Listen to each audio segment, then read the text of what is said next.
Y 8 minutos después de empezar la explanada, empieza ahora sí que sí la explanada. Muy buenas tardes, bienvenidos. Qué ganas teníamos de reencontrarnos con todos ustedes y hacerlo de esta manera, ya mirando hacia la Navidad en este diciembre que vuelve a ser ya pues como los que estábamos acostumbrados. Estos de la nueva normalidad que ya se han convertido en la normalidad de siempre. Y hoy, en esta normalidad de siempre, los lunes se ha convertido ya en norma y algo típico tener con nosotros a una persona que se dedica a la música, es directora de orquesta, profesora de violín, compositora, puedo seguir eternamente, así que córtame. Elena Colina, buenas tardes, bienvenida. Muy buenas tardes, Carlos. ¿Cómo estamos? Genial. ¿Has puesto el árbol? Todavía no. Uy, Tengo hoy vamos que a hablar de hacerlo. esto en la explanada largo y Sí. tendido. Sí, tengo que ponerlo. ¿Tú cantas villancicos? Sí, me gusta. ¿Te Me gusta gusta cantar? Mira, sí. te voy a decir una cosa. Compañeros, no sé si podéis comprobar qué cae dentro de 2 lunes, día 19 me dicen. Sí. Día 19 podríamos hablar de villancicos. Venga. No, te estoy poniendo en un compromiso, pero es que Vale. me acaba de surgir el clic de la relación que tienes tú con la música y la música con la Navidad. Perfecto. Muy ¿Tienes bien. algún villancico que te guste? Sí. El Se Noche puede. de Paz, A el mí, Noche de claro, Paz me encanta. De Rafael. Bueno, Es que mi familia es muy de Rafael, lo ponen en el vinilo, somos muy de antaño, claro, vemos televisión española, uy, ya la canté televisión, hoy me echan, yo estoy haciendo papeletas. Bueno, Elena, no vamos a hablar hoy de Navidad, aunque bien podríamos, vamos a hablar en esta sección de contratenores. Sí. ¿Qué es esto del contratenor? bueno, pues es una voz y de las más agudas, y de hecho la más aguda de hombre. Las voces las podemos clasificar en voces agudas, voces graves. En las voces agudas tenemos las voces de niño, las voces blancas, que también son de mujer. También las voces de mujer podemos hacer una subclasificación de sopranos, mezzosopranos y contraltos, la más aguda a la más grave. Pero es que luego tenemos algo que habitualmente no está, el público no lo conoce, y es la voz de contratenor, que es una voz muy aguda, pero es una voz de hombre. Mucho más que la de un tenor. Claro, y nosotros que aquí en la explanada no damos puntadas sin hilo, que a diferencia de otros programas que ponen un cebo y luego no se cumple, nosotros cumplimos siempre. Y decíamos al inicio de la explanada que hoy tendríamos con nosotros al mejor contratenor español, a la voz más aguda o la mejor valorada dentro del territorio nacional. Pues mira, para mí y para muchas personas, Sergio García Agustín es el mejor contratenor de España por la amplitud sonora. Técnicamente lo hace muy bien, pero es que tiene tal potencia que por regla general y en la mayoría de los casos la voz del contratenor es una voz como más pequeñita. Entonces Sergio, lo bueno que tiene es que tiene una capacidad pulmonar, claro, de hombre porque es hombre, pero es que además desde el escenario hasta la última butaca se le escucha, del teatro se le escucha fantásticamente bien, no necesita amplificación adicional. Y esto le ha valido el reconocimiento nacional, pero también internacional. Internacional también, de hecho ha ganado concursos como el Torneo Internacional de Canto, el concurso Manuel Ausensi y un montón de otros concursos que ya lo iremos hablando y que yo le voy a preguntar. Y además, no solamente es una persona, un contratenor que está muy valorado en España, sino que también en Perú él está, él está siempre en la Embajada de España en Perú, y de hecho también colabora con Masterclass en el Conservatorio Nacional de Perú. Por lo tanto, no solamente lo valoramos y bien valorado en España, sino también a nivel internacional. Yo no sé si tú esto lo sabes, cuando hablas mal de alguien, le pitan los oídos, o eso dicen, cuando hablamos bien de alguien, no sé qué sucede, pero nos lo puede decir Sergio, que estamos hablando maravillosamente de él, y justamente hoy, mira tú qué casualidad, lo tenemos con nosotros. Sergio, muy buenas tardes, bienvenido a la explanada. Hola, buenas tardes, ¿qué tal estáis? Muy bien, imagino que no tan bien como tú, y sobre todo después de haber expuesto todo ese currículum y esa experiencia y reconocimiento que te avala. Bueno, Elena, Hoy lo tenemos con nosotros, una maravillosa entrevista por delante. Sí, le vamos a intentar, bueno, vamos a preguntarle sobre todo porque tu voz, Sergio, no es una voz que el público esté acostumbrado a escucharla. Entonces, cuéntanos un poco en qué consiste la voz de contratenor. Pues es la voz de falsete del hombre. Entonces, evidentemente en España, hace 30 años, cuando yo empezaba a cantar así, a raíz también de ver la película Farinelli, claro, yo daba clase en el Colegio de Infantes del Pilar, unos niños de coro de la catedral, y algunos ejercicios para no cansarme con mi voz natural los hacía haciendo la voz de los niños. No es que yo quisiera hacer la voz de una señora, sino que yo lo que hacía era la voz del niño. Imitaba, igual que hacían los niños, pues yo la imitaba. Entonces, al ver la película Farinelli me di cuenta de que se podía cantar así. Digo, pues pero bueno, si yo canto así. Entonces lo que comencé a decir, bueno, pues voy a dejar mi tesitura baritonal, nunca supe si era un barítono o era un tenor lírico, que en Aragón sería lo normal ser tenor lírico, pero bueno, yo creo que era barítono, o que soy barítono, bajo barítono. Entonces lo que hice fue empezar a formarme y a preocuparme por este tipo de voz de contratenor que se enmarca dentro de un repertorio de la música. En la música contemporánea tiene menos espacio, tiene menos amplitud de repertorio, aunque también ahora se ha comenzado a trabajar otra serie de cosas. Por ejemplo, sí que Sostakovich tiene una ópera para el contratenor, la ópera La Nariz. Pero evidentemente este tipo de voces se enmarcan dentro de la música renacentista y barroca, especialmente en la polifonía inglesa, donde siempre ha habido una continuidad y donde era muy normal el tipo de voces de contratenor en el coro, en las voces de alto, siempre desarrollando esa voz de falsete, haciendo los ejercicios exactamente igual que se hacen en la voz natural del hombre. Entonces cada uno en su tesitura luego pues corresponde con la voz de contratenor. Cuando yo empecé a estudiar pues no había sopranistas porque estaban muy mal vistos. Después ya ahora están pues sopranistas y en mi época pues tuve la gran suerte de encontrarme en el homenaje a la desaparecida Pilar Lorengar en ese año en Zaragoza, como ella era natural de aquí, con don Alfredo Kraus y don Pedro la Virgen. Entonces me animaron a estudiar y eso es lo que me animó un poquito a desarrollar mi tesitura de contratenor, que entonces éramos poquísimos, porque además el vernos cantar, pues aquí en este país les parecía un poco un chiste, ¿no? Les parecía una broma el que cantásemos con una voz para ellos de señora, para mí no, porque incluso el repertorio es muy específico, especialmente en Bach, no sí en Händel, que ya escribía para castratos.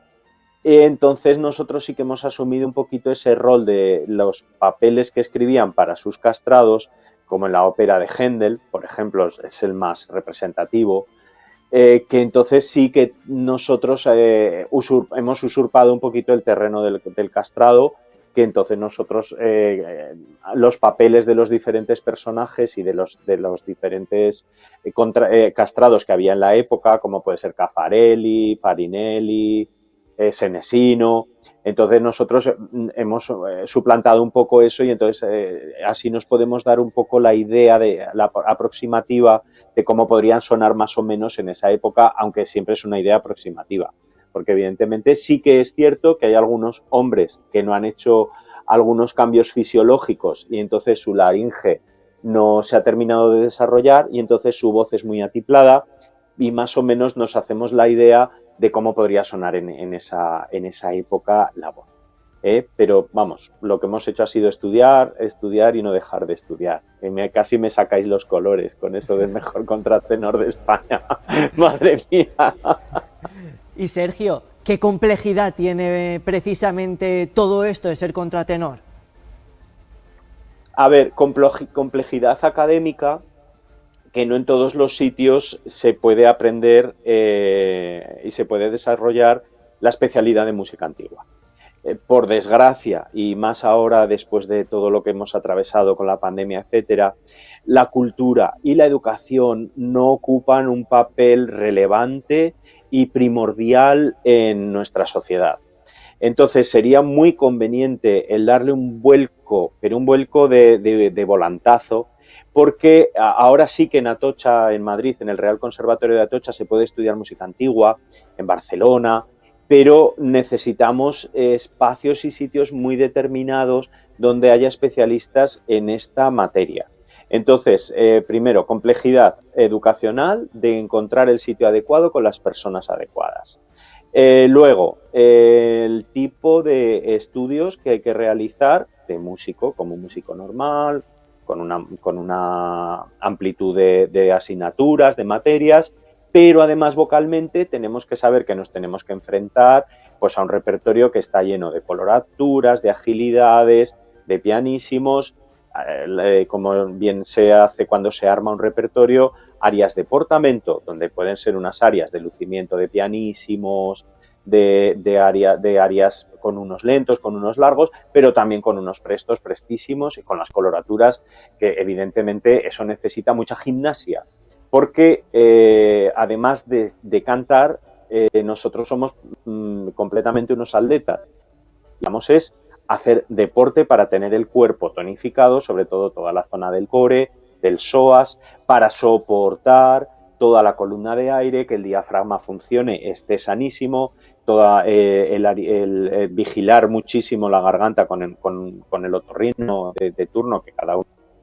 Yo, por ejemplo, desde hace 30 años tengo al doctor Alfaro, primero tuve al doctor García Esteras, que en paz descanse, ya era muy mayor, y luego ya pues trabajo con él para que haya revisiones. Pero claro, luego a nivel físico tengo que mantener la espalda bien colocada, bien sujeta, que es lo que te hace pues que la respiración funcione en condiciones. Porque hay muchos cantantes o muchos estudiantes de canto que se piensan que en 2 años, en 1 año, van a tener la voz preparada, y te encuentras pues que precisamente la voz está preparada igual que un instrumento. Elena lo podría decir perfectamente.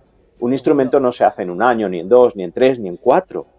Son 12 años de estudio. Entonces, evidentemente, si uno estudia mucho, va a estar preparado mucho antes, pero no se debe de correr, como bien decía también el maestro Kraus o Pedro la Virgen o todos los grandes cantantes de ópera, de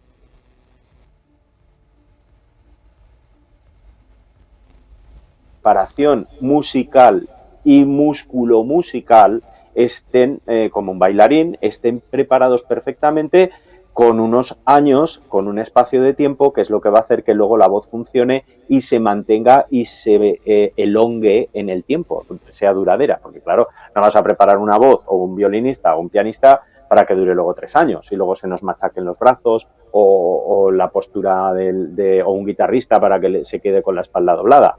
Me refiero que es una disciplina muy interesante, además. Elena. Antes has hecho referencia a los sopranistas y me gustaría saber qué diferencia hay entre un sopranista y un contratenor.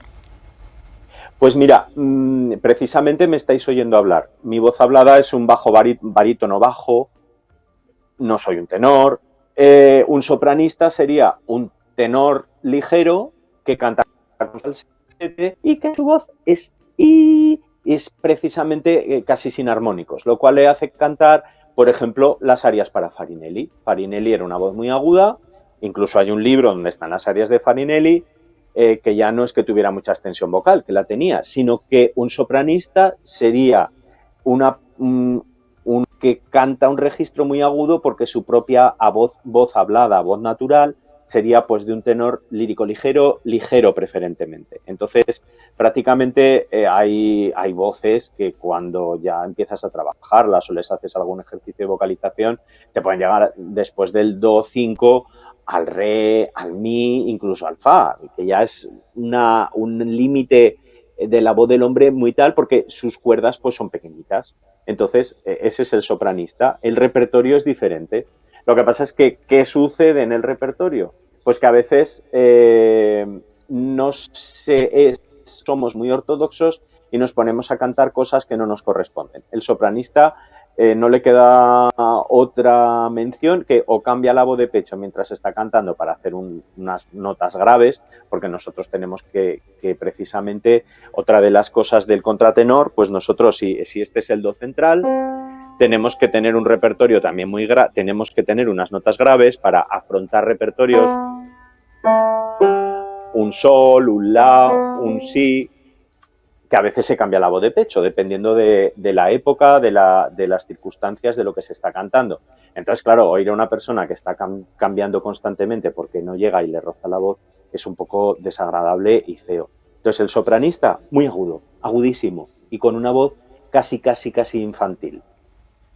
Ostras, qué interesante, Elena. Por Sí. ejemplo, el Laudate Dominum de Mozart, no, perdón, el Aleluya de Mozart. Esa sería un aria para un sopranista, ¿vale? Antes nos has hecho referencia también a que el cantante tiene que hacer ejercicio físico.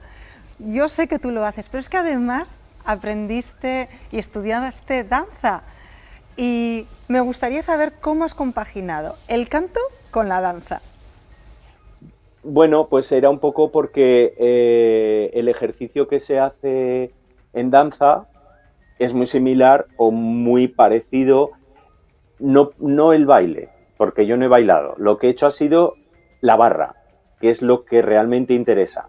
Antes de empezar a bailar, los bailarines, si la clase dura hora y media, los bailarines hacen 1 hora de barra. Entonces eso es lo que a mí me ha interesado principalmente, que es muy similar a lo que hoy en día también se ha puesto como muy de moda, que se llama Pilates. Hay unos centros muy buenos, además ahora, porque desde hace 30 años pues la gente ha tenido la posibilidad de estudiar y la capacidad de aprender.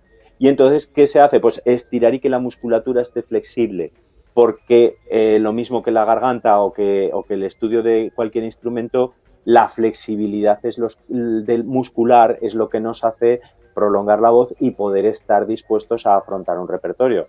No es lo mismo estar 1 año o 6 meses o con todo el problema, por ejemplo, de la pandemia, que ha habido un montón de tiempo que no se ha estudiado, luego ha habido que volver a pasar por lo mismo de tener agujetas. Entonces, el ballet lo que favorece el estudio de la barra, principalmente, porque luego ya lo que se aplica es en el escenario y en el baile lo que se ha aprendido de barra, pues la corona, plié, tendu, toda la técnica que se aprende en la barra es lo que luego se aplica en las partituras a las diferentes obras, ¿verdad? Entonces, lo que me ha convenido mucho ha sido siempre el estiramiento muscular y el fortalecimiento y también el vigilar la grasa, porque yo además soy tendente a adquirir peso, entonces tengo que llevar una vida muy sana porque, claro, luego la vida de estudio es muy sedentaria y son como una contraposición. Hay que tener siempre un cuidado, mantener un equilibrio o mantener unos límites porque no es que la grasa se aloje en la zona abdominal, sino que la grasa se reparte por todas las vísceras y por todo el cuerpo, incluso por aquí adentro. Entonces es muy peligroso porque las voces, además con la edad, pues se van pesando, se van ensanchando y eso es lo que hay que tener mucho cuidado. Entonces, ¿ballet por qué? Por la tonicidad muscular que suponen los ejercicios de barra. Qué importante esa salud física también llevándolo a la música y sobre todo al canto. Sí. Tan vinculado. Es muy importante tener esa salud, bueno, pues hacer, ¿no?, ejercicios físicos, porque eso va a repercutir directamente en nuestra salud vocal o a la hora de tocar. Yo sé que Sergio es un hombre muy altruista y que entre concierto y concierto todavía tienes tiempo para ser el presidente de una asociación benéfica, Incluyarte. Cuéntanos qué objetivos tiene esa asociación. Bueno, pues a raíz yo llevaba mucho tiempo porque caían cerca de mí por diversas circunstancias personas que no tienen medios para estudiar. Son estudios realmente muy caros, que cualquier economía no la puede soportar. Incluso aunque te pongas a trabajar y lo intentes, hay que mantener una formación constante, no muy distante en el tiempo, sino que hay que recibir una formación más bien que tenga una regularidad temporal Y entonces, evidentemente, caían por mi conocimiento y por mis manos personas que no tenían esa predisposición. Entonces, claro, cuando te parece una persona así, pues no le cobras la clase si tiene facultades o tal. Entonces hicimos en el 2019, junto con una soprano zaragozana, Ascensión Milagro, y un tenor zaragozano, Ramón Martínez, hicimos la asociación, y varias personas más, claro está, porque hay una junta directiva, hicimos la asociación Incluyarte. Esta asociación, pues lo que hace es que las personas que no tienen posibilidades económicas, tenemos, en este momento concretamente, tenemos 3 becarios, una de 16, otro de 27 y otra de 19, que les damos las clases gratuitamente de lenguaje musical, piano iniciación, canto y conjunto coral, que creo que es la base sólida para que luego puedan permitirse realizar unas pruebas de acceso en cualquier conservatorio público. Pero claro, evidentemente, tanto la preparación como luego el seguimiento, como el ejercitar un repertorio concreto, hay personas que no lo pueden hacer. Entonces nosotros dijimos, bueno, pues nosotros vamos a hacer esta función. Claro, evidentemente no puedo becar a 200 personas, ni a 100, ni a 50, ni a 30. Pero haciendo estas asignaturas de conjunto coral, canto y lenguaje musical para enseñarles a leer las partituras, la clave de sol y la clave de fa, y luego pues el piano iniciación, por lo menos que tengan unos conceptos y son muy sólidos para que luego puedan ir a cualquier sitio y puedan cantar o puedan intentar realizar esta carrera tan difícil que esto y ser astronauta creo que es lo mismo, es prácticamente inviable, sobre todo en nuestro país, porque ha habido una involución, no una evolución, y tanta música moderna, tanto programa televisivo, creo que no están mostrando realmente que es una carrera de mucho estudio, de mucho sacrificio y de mucha seriedad de comportamiento. Entonces, el ser frívolo creo que no está llevando por buen camino las artes escénicas, ¿vale? Y las artes plásticas también. Entonces, surgió esa idea y la hicimos y ahí vamos. Estamos ubicados gracias a un grupo de jota muy tradicional de aquí de Zaragoza que se llama Baluarte Aragonés. Nos dejan un espacio durante 2 días a la semana para poder dar las clases.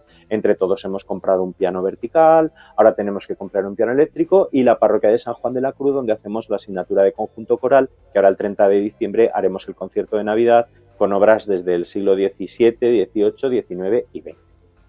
Pues con esto nos vamos a quedar. Sergio, muchísimas gracias por estar esta tarde con nosotros, por abrirnos un poco la situación de la profesión, cómo hay que prepararse para ser un buen contratenor y sobre todo también abrirnos el espacio de tu casa y explicarnos cómo ha sido toda tu trayectoria. Gracias de verdad, Sergio. Muchas gracias a vosotros por vuestros halagos, que de verdad que a veces viene bien que te pasen la mano por el lomo. Y gracias a Elena Colina, con la que hay un gran cariño y un gran trato. Gracias. Es mutuo. Gracias, Sergio. Vamos a continuar en este programa. Muchísimas gracias también a ti, Elena, por seguir trayéndonos testimonios, personalidades, mucho mejor dicho, de la música. A vosotros, siempre a vosotros. Y mira, ya que has preguntado por solidaridad, nosotros, oye, pues también hemos estado en un evento muy solidario, que es ese Congreso Transformación Social y Humana, donde se dieron cita numerosos rostros conocidos